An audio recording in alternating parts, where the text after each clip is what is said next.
الرحمن الرحیم، welcome and السلام علیکم گریڈ 10 بوائز. امید ہے آپ سب خیر خیریت سے ہوں گے. اسٹوڈنٹس، آپ کو پاکستان سٹڈیز میں خوش آمدید کہتے ہیں. ہم لوگ اپنا یونٹ 1 جو ہے اس کا ریویو کر چکے تھے، تو یونٹ 2 ہم نے شروع کیا تھا. آج یونٹ 2 کا جو ہمارا سیکنڈ ٹاپک ہے وہ ہے جی پاکستان فارن پالیسی، یعنی پاکستان کی خارجہ پالیسی.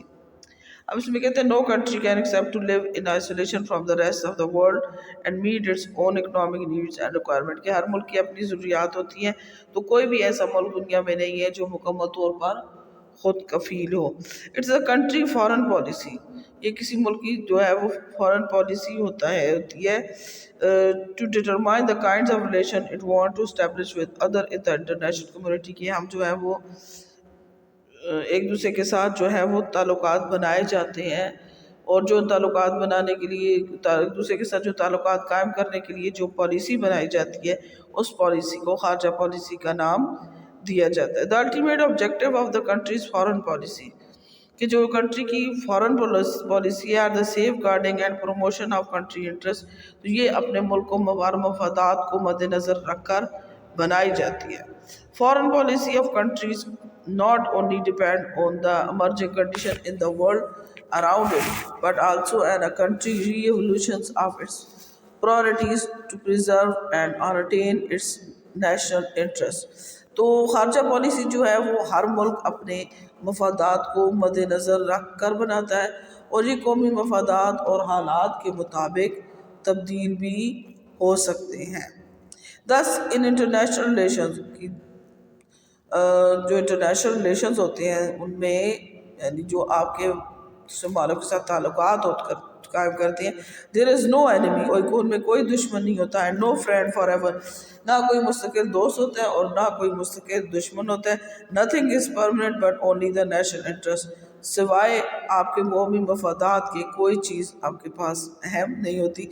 یعنی کہنے کا مقصد یہ ہے کہ خارجہ پالیسی میں کوئی بھی ملک کسی دوسرے ملک کا مستقل دوست یا دشمن نہیں ہوتا، بلکہ اس کے قومی مفادات جو ہوتے ہیں وہ سب سے اہم ہوتے ہیں. ٹھیک ہے، اب یہ جو ہمیں فارن پالیسی، اب ہم فارن پالیسی کے جو آبجیکٹیوز ہیں ان کے بارے میں تھوڑا سا پڑھتے ہیں. Pakistan was created on the basis of ideology, Pakistan ایک نظریے کی بنیاد پر قائم کیا گیا. ٹھیک ہو گیا. Ideological considerations and national interests were taken into account while laying down the foundation of its foreign policy. تو اسی نظریہ پاکستان اور ملک کے مفادات کو مد نظر رکھ کر پاکستان کی خارجہ پالیسی کی تشکیل کی گئی. Following are the objective of Pakistan foreign policy. اب یہاں پر ہم لوگ جو ہے وہ درج ذیل میں جو پوائنٹس دیے گئے خارجہ پالیسی کے ان کے بارے میں پڑھتے ہیں. تو سب سے پہلے ہمارے پاس آ جاتا ہے جی نیشنل انٹیگریٹی اینڈ سیکورٹی، یعنی قومی سلامتی اور تحفظ. National and territorial integrity is the fundamental goal of Pakistan's foreign policy. قومی سلامتی اور تحفظ جو ہے وہ پاکستان کی خارجہ پالیسی کا بنیادی مقصد ہے. Pakistan has always given primacy to the national security in its relation with other states. Pakistan نے بیرونی ممالک کے ساتھ تعلقات میں قومی سلامتی کو ہمیشہ بہت اہمیت دی ہے. Pakistan respect security of other countries and expect the same from them. Pakistan جو ہے وہ دوسرے ممالک کی علاقائی سالمیت کا احترام کرتا ہے اور دوسرے ممالک سے بھی یہی توقع رکھتا ہے کہ وہ بھی اس کی قومی سالمیت کا احترام کریں. ٹھیک ہو گیا. The second one is ideological protection، یعنی نظریاتی تحفظ. Since Pakistan is an ideological state، Pakistan چونکہ ایک نظریاتی ملک ہے، the protection of its ideological frontiers is an important objective of Pakistan foreign policy. اس لیے پاکستان کی جو نظریاتی سرحدیں ہیں ان کا تحفظ پاکستان کی خارجہ پالیسی کا بنیادی مقصد ہے. As the ideology of Pakistan is rooted in Islam، نظریہ پاکستان کی بنیاد چونکہ اسلام پر ہے. Promotion of unity within the Muslim world has a central place in Pakistan foreign policy.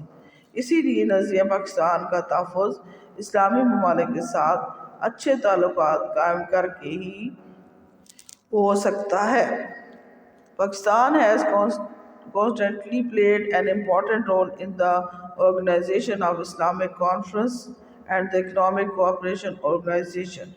Pakistan نے اسلامی کانفرنس کی تنظیم OIC اور اقتصادی تعاون کی تنظیم ECO میں اہم کردار ادا کیا ہے اور اسلامی ممالک کے ساتھ تعلقات بہتر کرنے کی کوشش کی ہے.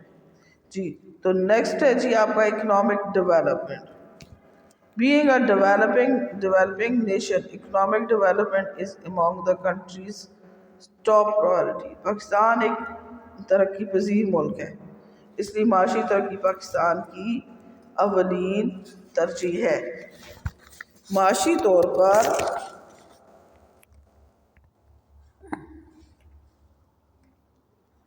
Pakistan wants to have better relations with those countries with whom trade or economic cooperation can help achieve this. Pakistan کو مستحکم کرنے کے لیے اپنے آپ کو ان ممالک کے ساتھ اچھے تعلقات قائم کرنا چاہتا ہے جن ممالک جن کے ساتھ تجارت کر کے یا معاشی تعاون حاصل کر کے پاکستانی قوم ترقی کر سکے. In recent years, Pakistan has adopted its foreign policy, keeping in view the trends of economic liberation, free trade, and privatization to get maximum benefits. Pakistan نے جو اپنی خارجہ پالیسی ہے اس میں تبدیلیاں کی، ان میں آزاد اقتصادیات کی، آزاد تجارت اور نجکاری کے نئے رجحانات کو مد نظر رکھتے ہوئے کی ہیں تاکہ زیادہ سے زیادہ فائدہ حاصل کیا جا سکے. تو اسٹوڈنٹس آج ہم نے جو پڑھا یہ تھا ہمارا آج کا فارن پالیسی، یعنی آج ہم نے پاکستان کی خارجہ پالیسی کے بارے میں پڑھا اور اس کے مقاصد کے بارے میں پڑھا. امید ہے آپ کی سمجھ آ گئی ہوگی. اس کی اپنا خیال رکھیے گا. اللہ حافظ.